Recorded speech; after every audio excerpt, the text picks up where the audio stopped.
Salam kerahiman. Hari ini 19 Februari kita akan baca dari 3 nomor 1023, 1030, dan 1050. Kita mulai ya. Dalam nama Bapa dan Putra dan Roh Kudus. Amin. 1023. Hari ini aku menerima beberapa buah jeruk. Ketika suster sudah pergi, aku bertanya dalam hati, apakah aku akan menggantikan laku tobat dan mati raga selama prapaskah suci ini dengan makan jeruk ini? Sebab aku merasa kesehatanku sudah lebih baik. Maka aku mendengar suatu suara di dalam jiwaku. Putriku, engkau lebih menyenangkan hatiku dengan makan jeruk itu demi ketaatan dan cintamu akan Daku, daripada dengan berpuasa dan bermati raga atas kemauanmu sendiri. Jiwa yang amat sangat mencintai aku harus hidup atas dasar kehendakku. Aku mengenal hatimu dan aku tahu bahwa jiwamu tidak akan dipuaskan oleh apapun selain kasihku. 1030. Oh Yesusku, berilah aku kebijaksanaan. Berilah aku pikiran yang cerah dan disinari oleh terang-Mu. Hanya inilah yang membuat aku mengenal Engkau dengan lebih baik, oh Tuhan. Karena semakin baik aku mengenal Engkau, semakin berkobar-kobarlah cintaku akan Dikau, satu-satunya sasaran cintaku. Dalam Engkau, jiwaku membenamkan diri. Dalam Engkau, hatiku terlebur. Aku tidak tahu bagaimana mencintai hanya dengan setengah-setengah. Yang aku tahu hanyalah mencintai dengan segenap kekuatanku dan dengan seluruh gairah hatiku. Engkau sendiri, oh Tuhan, telah menyalakan cintaku ini bagimu. Dalam Dikau, hatiku membenamkan diri selama-lamanya. 1050. 24 Maret 1937. Rabu dalam Pekan Suci. Hatiku merindukan Allah.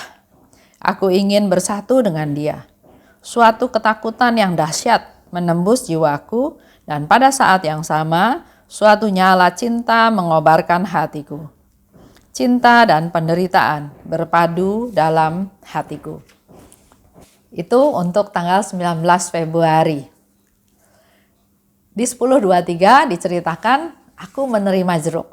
Jadi ini suatu cerita, suatu keadaan, situasi yang Suster Faustina sharingkan waktu dia ada di rumah sakit ya. Dia sakit, ya kita semua tahu ya, dia sakit TBC, dia sakit dan ada salah satu suster menjenguk dia dan membawa jeruk. Setelah suster itu pulang, Suster Faustina mulai berpikir, apakah jeruk yang dibawa oleh suster itu saya makan? Atau saya tetap melakukan mati raga, berpuasa, melakukan laku tobat dalam masa prapaskah. Dia ada sesuatu pilihan ya, apa yang harus dia lakukan. Tapi dia di pihak lain dia merasa lebih sehat. Jadi dia pikir dia mau lakukan laku tobat dan mati raga aja, nggak makan jeruk tersebut. Tapi pada saat itu dia mendengar suara. Dikatakan, putriku, engkau lebih menyenangkan hatiku dengan makan jeruk itu demi ketaatan dan cintamu akan Daku. Kita lihat ya, menjadi sesuatu hal yang baru. Menurut saya juga, karena biasanya kita berpikir bahwa kalau kita mau mempersembahkan sesuatu, pasti Tuhan lebih senang kalau kita bermati raga, kalau kita berpuasa, kalau kita melakukan laku tobat dan hal-hal lain ya ke arah rohani. Puasa otomatis nggak makan. Tapi dalam hal ini, hari ini, Yesus memberikan satu pencerahan buat kita semua yang dia senang bukan melakukan mati raga, puasa maunya sendiri, tapi Tuhan lebih senang kalau kita melakukannya demi ketaatan. Sehingga di sini dikatakan, engkau lebih menyenangkan aku dengan makan jeruk tersebut. Dengan kita makan, dengan posisinya Suster Faustina sedang sakit di rumah sakit, pasti dia juga harus memperhatikan keadaan jasmaninya. Dia harus sehat, dia harus kuat, dia harus sembuh supaya Tuhan bisa pakai untuk karya-karya Tuhan berikutnya. Jadi setiap orang juga harus bisa melihat kondisi masing-masing. Apalagi sekarang dalam masa pandemi ya. Yang satu-satunya tahu keadaan diri kita, kesehatan kita adalah hanya diri kita sendiri. Nggak bisa ikut-ikutan, nggak bisa, oh orang itu puasa, saya juga puasa. Oh, orang itu mati raga, saya juga mati raga. Kita lihat kemampuan diri kita masing-masing dan buat Tuhan, yang lebih penting adalah ketaatan dan kesetiaan, bukan hal-hal yang secara fisik dilakukan. Dikatakan daripada berpuasa dan bermati raga atas kemauan sendiri. Kalau saya renungkan lagi, suster itu datang membawa oleh-oleh jeruk, ini juga bukan kebetulan. Ini juga sudah diatur oleh Tuhan sehingga dia datang membawa jeruk. Dan Yesus lebih senang kalau suster Faustina makan jeruk tersebut daripada melakukan mati raga hanya demi kemauan sendiri. Jiwa yang amat sangat mencintai aku, kata Tuhan, harus hidup atas dasar kehendakku. Untuk tahu kehendaknya Tuhan, maka kita harus lebih sering berkomunikasi dengan Tuhan. Untuk tahu apa yang Tuhan mau kita lakukan, ya kita harus bertanya. Kita betul-betul mengandalkan Tuhan. Jadi bukan melakukan sesuatu yang kita pikir Tuhan berkenan, terus setelah itu baru tanya. Enggak ya, tapi yang dilakukan adalah bertanya dulu pada Tuhan, mempersembahkan apa yang kita mau lakukan, yang kita rencanakan, dan kalau itu sesuai dengan kehendak Tuhan, maka itulah buktinya kita mencintai Dia dengan melakukan kehendaknya. Aku mengenal hatimu, dan aku tahu bahwa jiwamu tidak akan dipuaskan oleh apapun selain kasihku. Itu yang Yesus katakan pada suster Faustina. Dan kata-kata itu juga sekarang berarti untuk kita semua. Berlaku untuk kita semua. Aku mengenal hatimu. Siapapun yang mendengar ya.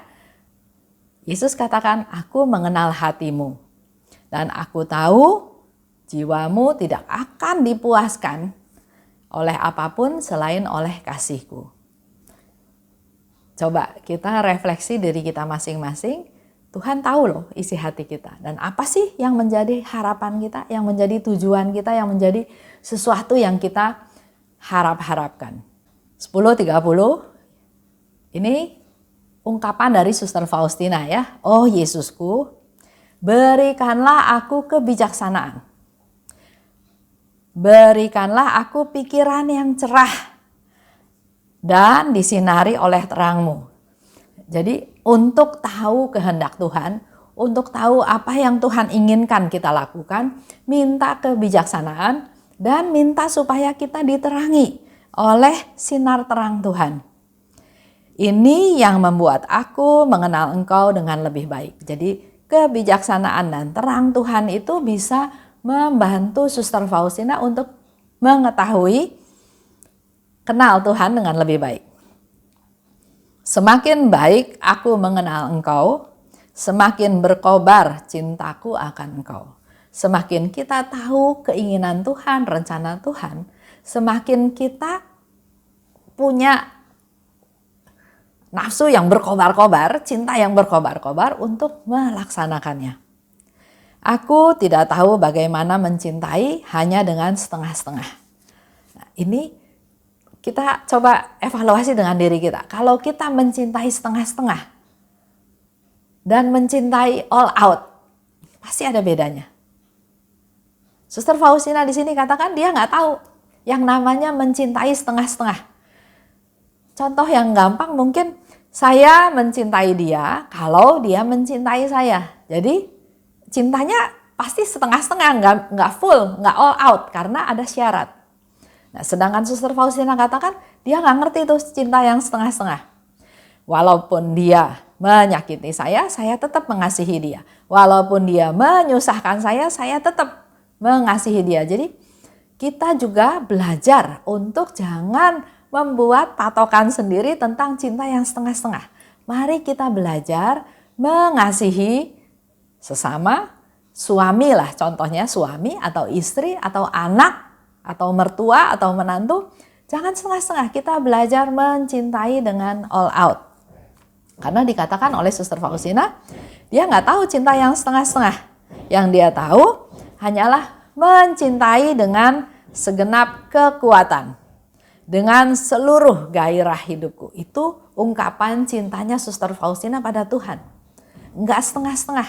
Jadi kalau lagi senang, saya sayang sama Tuhan. Kalau lagi susah, saya nggak sayang atau saya marah. Bukan ya. Dalam keadaan situasi apapun, Suster Faustina katakan, aku mencintai engkau all out, nggak setengah-setengah. Dengan segenap kekuatan dan juga seluruh gairah hidup kita. Jadi tidak ada hitung-hitungan. 10.50, Rabu Pekan Suci. Hatiku merindukan Allah. Aku ingin bersatu dengan Dia. Ada saat-saat di mana kerinduannya Suster Faustina itu luar biasa pada Tuhan, ya. Ingin bersatu dengan Dia. Tapi di pihak yang sama dia merasakan ada ketakutan yang dahsyat. Ada penderitaan. Tapi pada saat yang sama dia juga merasakan nyala cinta. Dan di sini dia katakan bahwa ternyata cinta dan penderitaan berpadu ada di dalam diriku. Jadi sebetulnya nggak ada orang yang melulu menderita. Sebetulnya di dalam penderitaan itu juga ada kasih, ada cinta. Yang penting kita mau membuka wawasan kita. Kalau fokusnya hanya pada penderitaan, ya yang ada hanya penderitaan. Tapi kalau fokusnya adalah pada keterbukaan, biar Tuhan memberikan pencerahan, di tengah penderitaan, ada cinta, ada kasih yang Tuhan juga sediakan buat kita. Betul ya, dalam hidup kita ada kekhawatiran, ada penderitaan, ada ketakutan. Tapi juga kita tahu kita punya cintanya Tuhan. Ada nyala cinta yang berkobar. Itu yang membuat, kalau baca diary yang lain, justru penderitaan itu menjadi kayu bakar buat Suster Faustina untuk supaya nyala cintanya kepada Tuhan makin besar. Kita bisa lebih fokus mengasihi Tuhan, mencintai Tuhan, mempersembahkan penderitaan pada Tuhan, dan ini semua menjadi bukti bahwa kita mencintai Tuhan. Cinta yang teruji. Di dalam kesusahan, di dalam penderitaan, maka cinta kita dimurnikan, diolah, teruji menjadi cinta yang murni kepada Tuhan. Itu aja untuk hari ini. Kita olah apa yang kita terima hari ini untuk mendidik kita untuk bisa semakin hari semakin mencintai Tuhan dengan hati yang murni. Dalam nama Bapa dan Putra dan Roh Kudus. Amin. Oh luka kerahiman, oh hati Yesus, sembunyikanlah aku di dalam lubuk hatimu. Laksana satu tetes darahmu sendiri. Dan jangan biarkan aku terlepas dari situ selama-lamanya.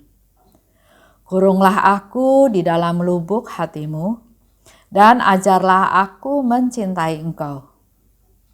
Tuhan, mampukan aku memahami sepenuhnya siapa dirimu. Bawalah aku masuk ke dalam rengkuhan mesramu, sejauh itu dapat ditanggung oleh kodrat insani.